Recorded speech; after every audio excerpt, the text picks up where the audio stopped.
I'm talking to them about Shiva's worship, what should happen to you. But today I'm going to tell you about the internal happening within us. When you get your realization, there are 11 Rudras placed here, 11 of them. They are particles, we can say anshas they call it, of Shiva's powers. And all of them try to take out or to remove all the false ideas we have about life. When the Kundalini rises, they all get enlightened, 11 of them. And say, for example, Buddha had a part of that, Mahavira had a part of that. Now all of them, what they do is to control us for falling into the prey of various things, like we have an ego. So Buddha will look after the ego part. He will see that you get shocked by your ego. You will be quite amazed how you could be so egoistical and so insulting and so humiliating. But when this Rudra is not awakened, when there is no light in this Rudra, then what happens? You start justifying yourself. You think whatever you do is correct. Whatever you've done, whatever is said, whatever you have achieved, you think is your right. You've done nothing wrong. For that, this Buddha's Rudra has to be awakened. On the contrary, if you go on pampering your ego, if you go on becoming egoistical, you become absolutely a right-sided personality. Once you are a right-sided personality, you know what all the symptoms there are of such a person. Now for that, if you just watch and introspect and see for yourself what ego has done to you, what wrong ideas you had about yourself. So that's why Muhammad Sahib said, beat yourself with shoes. He didn't know what else to tell. Because this ego business can really burst your head completely, and you may land up into so many difficulties. Ultimately, I've seen people developing this peace disease, where the conscious mind becomes absolutely useless, cannot move. Consciously people cannot move. Unconsciously they will, but not consciously. And this disease is so horrible, a person becomes like a reptile. You have to carry them on your body. They can't walk on their own. They can't sit on their own. In a very young age this can happen. It's happening in America also. I have seen 2-3 cases here. In India also such a thing happens. So if you do not try to see your ego and control it and feel repentant about it. In Sahaja Yoga there is nothing like repentance. We don't believe in repentance because we believe that you all have got your realization, you are beyond any mistakes. It's not true. We have to repent. There's in English there's a word sorry. Sorry for everything they say sorry. Even telephone, if you pick up they say sorry. I said sorry for what? But this sorry itself is very empty. It has no meaning, it has no depth. When you say sorry, you have to see why you are saying sorry and what is to be corrected. This is a very big problem of today's generation, where people have developed such tremendous ego, because all our economic growth, all our industrial developments, all our big organizations, all of them have given us a way that we should all develop our ego. If we don't develop our ego, we will be lost, we are nowhere. And that's how we start pampering it. And then this right-sided problem starts. Then as a reaction, it goes to the left side. And actually in the head it is on the right side. Here is the right side, ego comes up. So the left Rudra is that of Mahavira. So people do things which are sinful, which are wrong, which are against the Ganesha.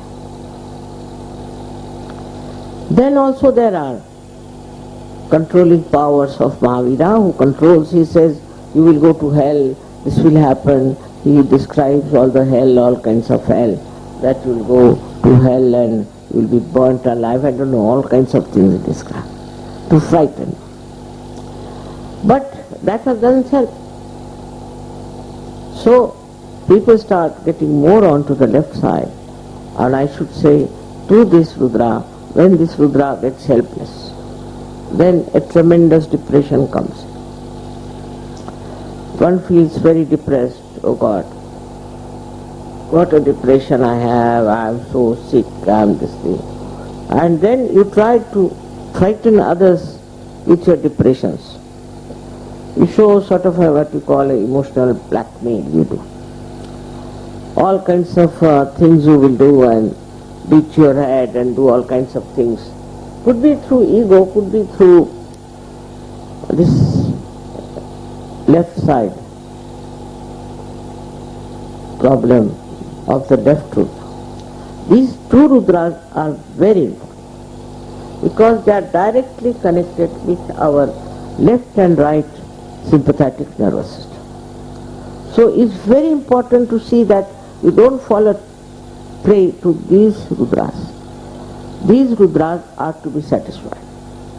So to be normal, at least look after these two Rudras, which are, one is the one who controls the ego and another is self-pity.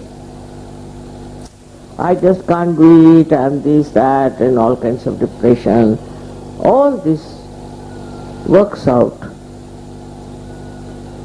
into physically also into very serious problems like cancer. If the Rudras are caught up, you develop cancer. But all this portion gets swollen up. It's called as the Medha. This all portion gets swollen up. And you can see a cancer patient having a swelling all over. At least would be here or maybe there. Because such a swing in the nature of a person that you can't say from which Rudra they have developed these psychosomatic troubles. Psychosomatic troubles, all of them come because the Rudras have become ineffective. It can be due to the depressive nature or oppressive nature. It could be due to many other factors also. But all these factors are nothing but part and parcel of Shiva's or Sadashiva's powers. He is the one who is full of karuna, full of compassion. He is the ocean of compassion. If you ask him forgiveness, he will forgive. Whatever you do, instead of feeling guilty, if you ask forgiveness, then he forgives. But if you think whatever you have done is good, you never tortured anybody, you have never made anybody suffer, then it knows. Shiva knows everything, isn't it? And because it knows, it starts giving up. So there's a big combination of your willpower to be there and the combination of the blessings of Shiva. When the Shiva blesses you, your willpower also heightens. But you must have full willpower to know that you have to be of a higher level of personality. He was not at all a mundane type. I mean, he was, supposing asked, Shiva to go to some party and all that, how will he look there? People will laugh at him. When I met some hippies, I said, why are you having this kind of hair? So they said, they are all primitive. So he said, I want to be primitive. I said, but the brain is modern, what's the use of having primitive hair?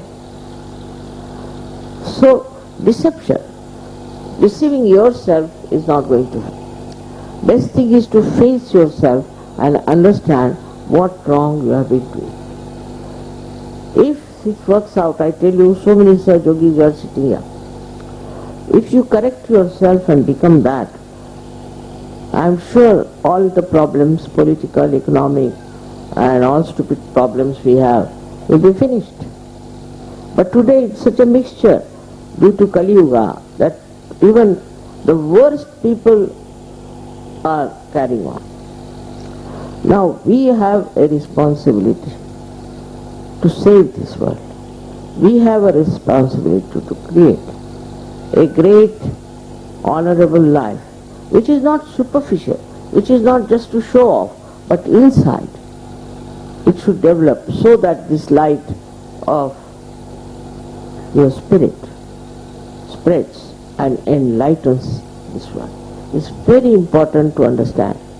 All these troubles and I should say diseases, psychosomatic diseases, and all other problems which are in a collective way we can call of the Kali Yuga, like political, economic, all these problems, only are created by humans.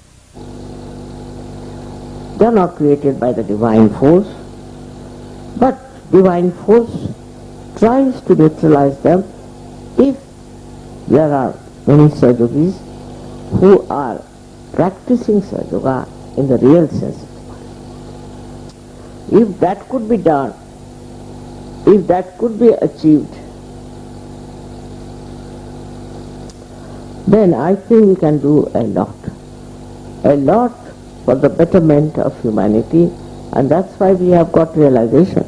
It's not only for yourself, it's not only for your family, it's not only for your city or country, but for the whole world. Saj Yoga is going to work out. Now if you have to do competition, you must only do competition in your ascent and in nothing else. But people are so superficial that they think by showing off or by becoming something, a big Johnny, they will achieve something of a very great level. Is not so. It has to be a very humble attitude towards yourself also, so that you understand that whatever you are doing is for the betterment of global problems. Absolutely we can solve, because you are the channels of the divine. If I could do it alone, I would have done it, but I can't. So that's why I had to gather you all and to tell you that you become all the channels. But in the meanwhile, you enjoy life. Every second becomes a joy, which is also the gift of Shiva. Shiva is the one who creates this great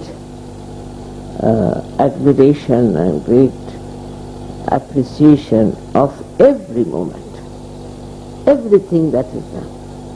And that is the state you have to achieve by not condemning yourself or not by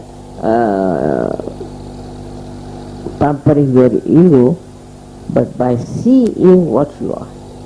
That's the main thing one has to see. What problem you have and what is troubling you is yourself. If you could just come to that point of understanding, I'm very, very sure that you will be such an asset to help to make this world look at itself and change. Because superficially you cannot change such deep-rooted problems, and you are being so blessed by Kundalini that you can really become a great torch, I should say, torch on the path of truth, love and joy. May God bless you.